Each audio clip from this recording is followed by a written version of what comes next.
가을 수양회까지 쭉 이어지기를 기도하겠습니다.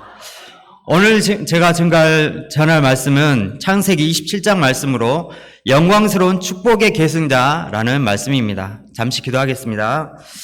거룩하신 하나님 아버지, 하나님의 축복을 도저히 감당할 수 없는 저희 죄인들에게 하나님께서 일방적으로 저희를 부르시고 저희를 축복의 계승자로 삼으시니 감사합니다.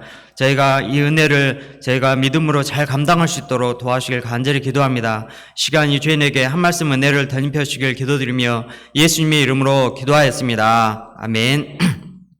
오늘 말씀은 믿음의 2대 조상 이삭이 3대 조상 야곱에게 축복을 계승하는 내용입니다. 이삭에게는 모두가 아시다시피 두 아들이 있었습니다. 이는 에서와 야곱 쌍둥이 형제였습니다. 쌍둥이라도 에서가 먼저 나왔기 때문에 정통적으로 하자면 에서에게 축복이 계승되어야 마땅합니다. 고대로부터 인간의 역사에서는 장자상속이 대원칙이었습니다. 이는 현대사회에서도 그 뿌리가 남아 있습니다. 장자상속의 목적은 한 가문의 유업을 대대로 장자를 통해 이어져 그 명맥을 유지하기 위함입니다. 우리나라 종갓집 장손만 보더라도 장손이 가지는 특권과 권리는 재산 상속 시 가장 많은 지분을 상속받습니다. 그리고 가문의 대표로서 또한 여러 가지 특권도 있습니다. 그러나 이러한 특권을 유지하기 위해서는 그에 따른 책임도 부담해야 합니다. 엄청나게 많은 제사를 지내야 하고 손님 접대와 장손으로서 종갓집을 대대로 지켜야 합니다. 장손으로서의 책임을 다하기 위해 또한 포기할 것도 많습니다. 그래서 오늘날에는 종갓집 장손은 결혼 상대로는 별로 인기가 없습니다. 그러나 하나님의 역사는 우리 인간의 역사와는 다릅니다. 세상에서는 장자상속의 원칙이 아니면 수많은 다툼이 일어나기 때문에 이를 원칙으로 한 것이지만 하나님의 역사는 하나님이 주인이시기 때문에 모든 것은 하나님의 주권입니다. 그래서 하나님은 첫째가 아니라 둘째인 야곱에게 축복이 계승되게 하셨습니다. 여기는 하나님의 무슨 뜻이 있습니까? 오늘 말씀을 통해 영적인 축복을 계승하는 것이 얼마나 영광스러운 것인가, 또 어떤 자가 이런 축복을 계승하는지 오늘 야곱과 에서 이 두 형제를 통해 배울 수 있길 기도합니다. 첫째, 축복의 계승 역사는 온전한 하나님의 은혜요 주권입니다. 세상에서는 먼저 태어난 자가 형이 되고 뒤에 난 자가 동생이 됩니다. 군대도 먼저 온 자가 선임이 되고 나중 온 자가 후임이 됩니다. 이것이 세상 이치입니다. 그러나 25장 23절에 보면 리브가가 쌍둥이를 잉태했을 때 이미 하나님께서는 야곱을 선택하셨습니다. 이삭이나 리브가가 두 아들 중에서 누구를 선택한 것이 아니었습니다. 하나님께서 일방적으로 선택하셨습니다. 에서나 야곱이 엄마 뱃속에서 무슨 선과 악을 행했겠습니까? 두 아이를 잉태케 하신 분도 하나님이시요 야곱을 선택하신 분도 바로 하나님이십니다.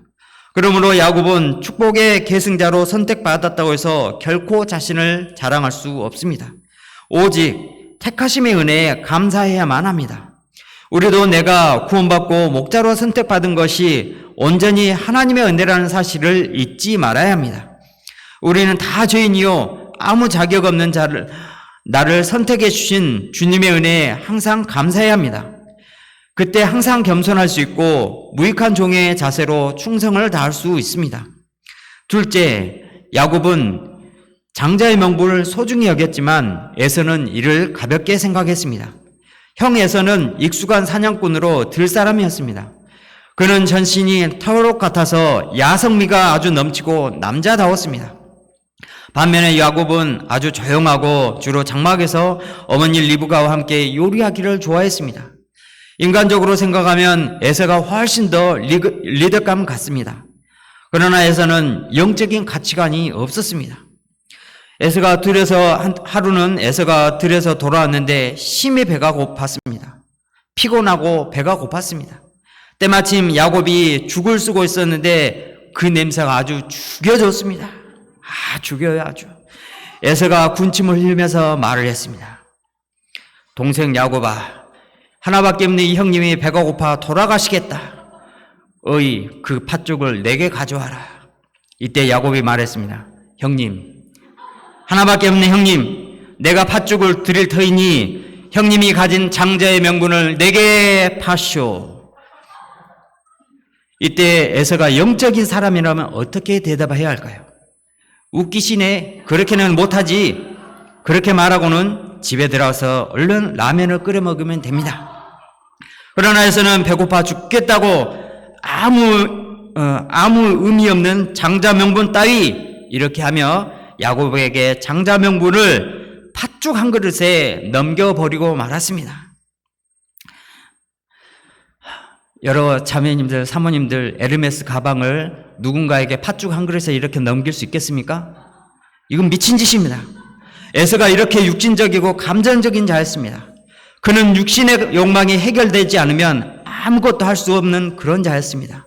그는 오직 먹는 즐거움에 사로잡혀 다른 것은 조금도 생각하지 않았습니다. 죽 한 그릇에 장자의 명분을 미련 없이 팔아버렸습니다. 배가 고파 죽겠는데 장자의 명분이 무슨 소용이람? 애따 장자의 명분. 야곱 너나 가져가라.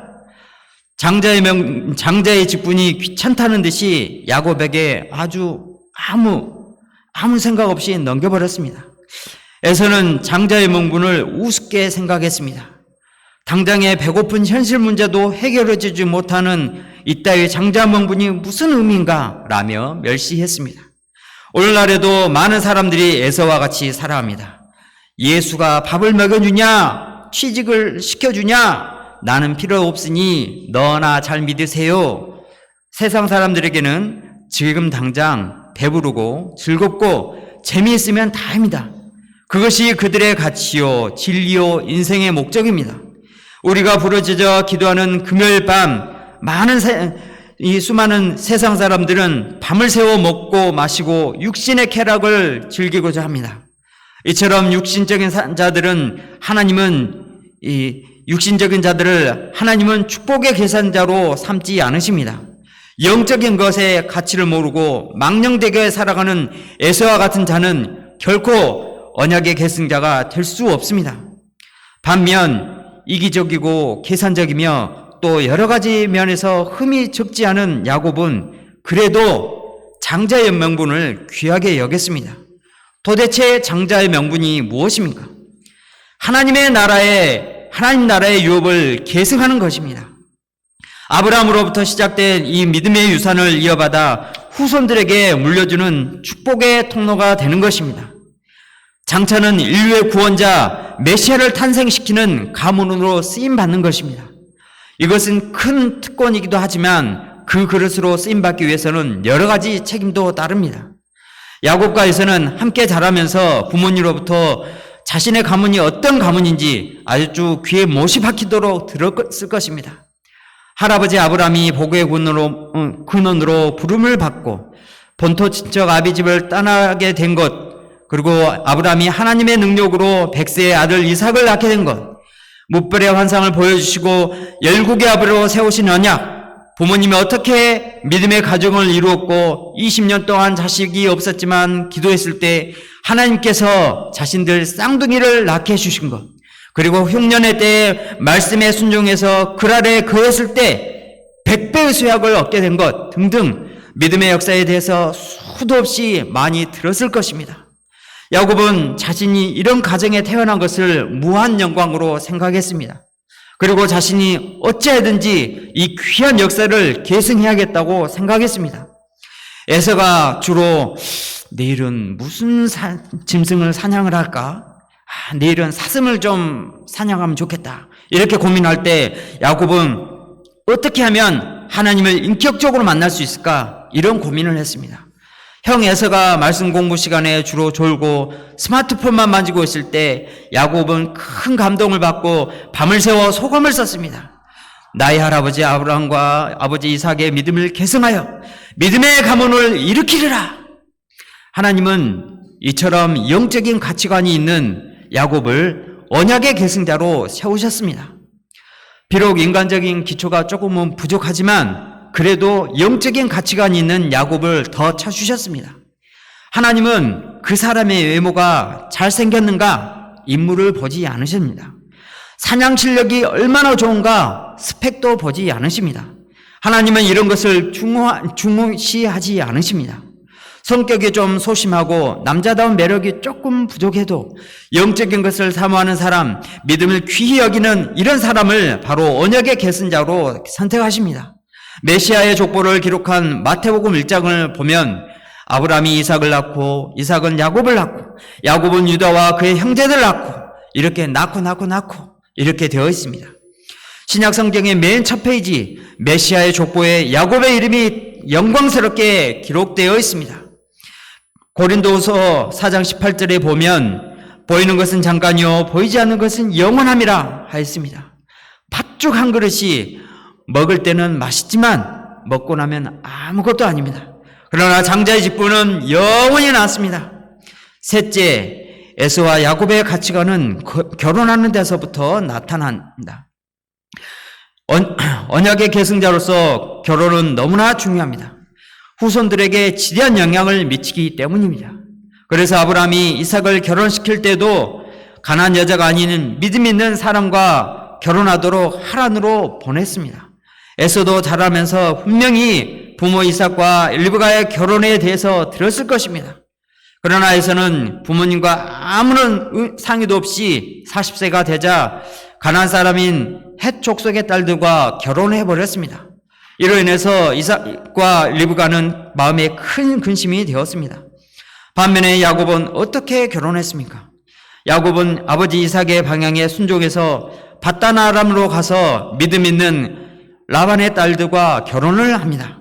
이로써 12명의 믿음의 아들들을 낳아서 이스라엘 민족의 기초를 놓았습니다. 인간적인 감정의 기초에서 결혼한 에서와 하나님의 뜻을 따라 믿음으로 결혼한 야곱은 전혀 다른 열매를 맺게 되었습니다. 이상 세 가지 조건을 놓고 볼 때 에서와 야곱 중 누가 더 하나님의 계승 역사에 합당하겠습니까? 이삭이 야곱을 계승자로 세우고 축복하는 장면을 보십시오. 27장 1절을 보면 이삭이 나이가 많아 눈이 어두워져서 영적인 분별력이 희미해졌습니다. 이삭은 에서가 사냥한 별미를 좋아했기 때문에 에서가 짐승을 잡아오면 그것을 먹고 에서를 축복하고자 했습니다. 그러나 이것은 하나님의 뜻이 아니었습니다. 이를 알게 된 리브가가 야곱을 에서로 얼른 변장시켜서 이삭에게 보내었습니다. 어찌하든지 야곱이 축복을 계승하도록 하고자 했기 때문이었습니다. 이때 이삭은 야곱을 어떻게 축복합니까? 28, 29절을 함께 읽겠습니다. 시작. 하나님은 하늘의 이슬과 땅의 기름짐으로 풍성한 곡식과 포도주를 내게 주시기를 원하노라. 만민이 너를 섬기고 열국이 내게 굴복하리니 내가 형제들의 주가 되고 내 어머니 아들들이 내게 굴복하며 너를 저주하는 자는 저주를 받고 너를 축복하는 자는 복을 받기를 원하노라. 이삭은 하나님께서 야곱에게 풍성한 곡식의 축복을 주시도록 간구했습니다. 중동 지방은 비가 잘 오지 않기 때문에 하나님께서 이슬을 많이 내려주셔서 곡식이 잘 자라도록 축복해 주셨습니다.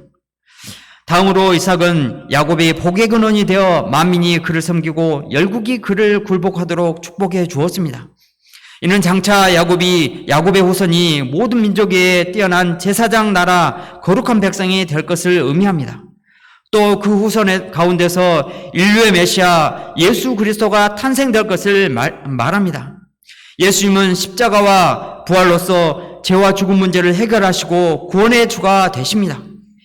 모든 만민이 예수님의 이름 앞에 무릎을 꿇게 될 것입니다. 이 예수님을 탄생하는 메시아의 혈통으로 택함을 받는다는 것이 얼마나 큰 축복입니까? 하나님의 복이 아브라함에게 시작되어 이삭을 거쳐 야곱을 지나 그 후손들에게 흘러갑니다. 야곱은 그 축복의 메인스트림에 서게 됩니다.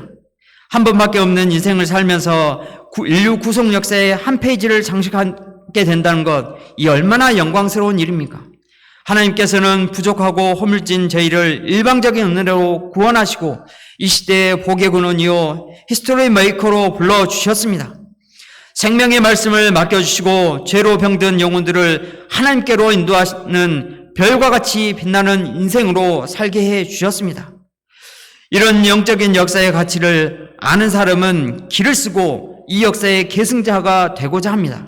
좀 고생을 하고 시련이 있을지라도 기꺼이 이 길을 가고자 합니다. 30절을 보십시오. 이삭이 야곱을 축복한 후에 에서가 들어왔습니다. 그는 자신이 사냥한 이 고기로 별미를 만들어 아버지께 축복을 드리고 축복받기를 원했습니다. 아버지여, 일어나소서 이 아들이 사냥한 고기를 잡수시고 마음껏 내게 축복하소서. 그러나 이삭은 이미 야곱에게 축복을 해버렸기 때문에 더 이상 에서에게 줄 복이 없었습니다. 아이고, 내가 축복한 아들이 에서가 아니고 야곱이었단 말이냐? 그러나 이미 내가 그를 축복했은즉 그가 반드시 복을 받을 것이니라. 이때 에서는 슬피 울며 부르짖었습니다. 내 아버지여, 내게도 축복하소서, 내게도 그리하소서. 이때에서는 슬피 울며 부르짖었습니다. 계속해서 똑같은 말을 했습니다. 아버지께서 나를 위하여 빌 복이 남기지 않으셨나이까? 내 아버지여, 내가 아버지가 빌 복이 이거 하나뿐입니까? 내 아버지여, 내게도 축복하소서, 내게도 축복하소서. 에서는 소리 높여 울고 또 울었습니다. 그러나 이삭의 대답이 무엇입니까? 37절을 보십시오. 이삭이 에서에게 대답하여 이르되 내가 그를 너의 주로 세우고 그의 모든 형제를 내가 그에게 종으로 주었으며 곡식과 포도주를 그에게 주었으니 내 아들아, 내가 네게 무엇을 할 수 있으랴? 영적인 축복은 아버지인 이삭도 어떻게 할 수 없습니다. 복은 근본적으로 하나님의 영역이기 때문입니다. 에서는 야곱이 자신을 속이고 장자의 축복을 빼앗았다고 분통했습니다. 에서의 이러한 태도는 납득이 안 됩니다. 장자 명분 따위 하며 명분은 내버리고 축복만 받겠다고 하는 이런 사람은 하나님의 선택은커녕 버림받을 수밖에 없습니다. 이미 팥죽 한 그릇에 장자의 면봉을 팔아버렸기 때문에 그에게는 할 말도 없습니다. 이삭은 에서의 미래에 대해 말씀해 주었습니다. 39, 40절을 보면 내 주소는 땅의 기름짐에서 멀고 내리는 하늘 이슬에서 멀 것이며 너는 칼을 믿고 생활하겠고 내 아우를 섬길 것이며 내가 매임을 벗을 때에는 그 멍에를 내 목에서 떨쳐버리리라. 에서는 하나님의 축복과는 거리가 먼 자가 되고 맙니다. 사막의 도적자가 되어서 다른 사람의 것을 빼앗아 먹고 사는 그런 신세가 됩니다. 우리는 축복을 빼앗기고 소리 높여 우는 에서의 모습에서 마지막 날 구원을 받지 못해 애통해하는 사람들의 모습을 보게 됩니다. 누가복음 13장 좁은 문 비유에서 구원의 문이 닫힌 후에 어떤 사람들이 울부짖습니다. 주여 열어주소서. 그러나 주님은 말씀하십니다. 나는 너희가 어디에서 왔는지 알지 못하노라. 행악하는 자들아 떠나가라. 너희가 아브라함과 이삭과 야곱과 모든 선지자는 하나님 나라에 있고 오직 너희는 밖에 쫓겨난 것을 볼 때 거기서 슬피 울며 이를 갈리라. 신자의 명분을 가볍게 여기고 적당히 세상과 타협하며 산 자들은 마지막 날을 밖에 던져서 슬피 울며 이를 갈게 됩니다. 이 얼마나 안타깝습니까? 우리는 3년 만에 은혜로운 여름 수양회를 가졌습니다. 목자님들은 지난 여름 수양회 때 다들 바쁜 스케줄이지만 메시지와 장기자랑, 드라마, 특송 등을 섬기고 양들을 초청하느라 많은 시간과 물질을 희생했습니다. 그때 하나님께서 진심을 받으시고 전무한 수양회가 되게 하셨습니다. 우리가 물질적인 이 시대에 영적인 가치관을 가지고 산다는 것은 결코 쉬운 일이 아닙니다. 그러나 우리가 야곱같이 영적인 명분을 귀히 여기고 사명을 감당할 때 우리를 생명 구원 역사에 귀하게 쓰실 것을 믿습니다. 저 역시 에서와 같이 축복의 당물만 바라고 사명인으로서의 명분을 멀게 할 때가 있었습니다. 그럴 때 영적인 가치관에서 멀어지고 제 뜻대로 인생을 계획하고 살고자 했습니다. 그러나 내가 내 인생의 주인이 되고자 했을 때 오히려 저는 죄의 종이 되었습니다. 저의 모든 것이 하나님이 주시지 않은 것이 없었지만 제 안에서 올라오는 탐심과 욕심을 제어하기 어려웠습니다. 어느덧 직장 생활도 은퇴가 멀게 느껴지지 않는 그런 나이가 되어갑니다. 그러나 오랜 세월 동안 쌓아놓은 것이 없어서 부족하게만 여겨졌습니다. 나름대로 열심히 살아왔는데 저는 제가 많이 부족하게만 여겨졌습니다. 아직 닥치지도 않은 미래가 불안해서 믿음이 사라지고 모든 것이 허무해졌습니다. 그러나 오늘 말씀과 같이 제가 에서처럼 장자 명분을 가벼이 여기고 세상 것을 따라가면 하나님의 버림을 받을 수밖에 없음을 보게 됩니다. 그러나 제가 여름 수양의 십자가의 말씀을 붙들고 회개할 때, 그리고 하나님이 내 인생의 주인이 되어주셨고 비로소 저는 참 자유를 얻게 되었습니다. 제가 흔들리지 않고 야곱과 같이 하나님의 축복을 귀하게 여기며 이를 감당할 그릇이 되길 기도합니다. 결론적으로 우리는 오늘 말씀을 통해 영적인 복을 사모하며 영적인 가치관을 따라 사는 것이 얼마나 귀한 일인가 깨닫게 됩니다. 요즘 세상은 갈수록 물질적이고 감각적이고 찰나진 것에 가치를 두고 삽니다. 에서와 같이 당장은 맛있고 재밌고 풍요로운 것을 위해서는 얼마든지 자신의 영혼을 팔아버립니다. 그러나 그런 사람은 나중에 크게 후회하게 됩니다. 육신적인 삶을 살다가 나중에 눈물을 흘리며 사정을 해도 회개할 기회를 얻지 못합니다. 지금 빨리 당장 회개하고 지금 영적인 가치관을 따라 살아야 합니다. 장차 영광스러운 축복의 계승자로 쓰임받게 될 것입니다. 로마서 8장 18절 생각하건대 현재의 고난은 장차 우리에게 나타날 영광과 비교할 수 없도다. 장차 우리에게 주실 하늘 영광을 소망하며 기쁨으로 제자의 길, 사명인의 길을 갈 수 있기를 기도합니다. 기도하시겠습니다. 은혜로우신 하나님 아버지, 하나님의 놀라우신 이 은혜를 저희에게 축복으로 내려주시고 저희에게 이 사명인으로 이 삶을 살게 해주셔서 감사합니다. 저희가 하나님께서 주신 이 사명을 은혜로 알고 잘 감당할 수 있도록 사명인으로서 그리고 제자로서의 삶을 갈 수 있도록 도와주시길 간절히 기도드립니다. 은혜의 시간 주셔서 감사합니다. 예수님의 이름으로 기도하였습니다. 아멘.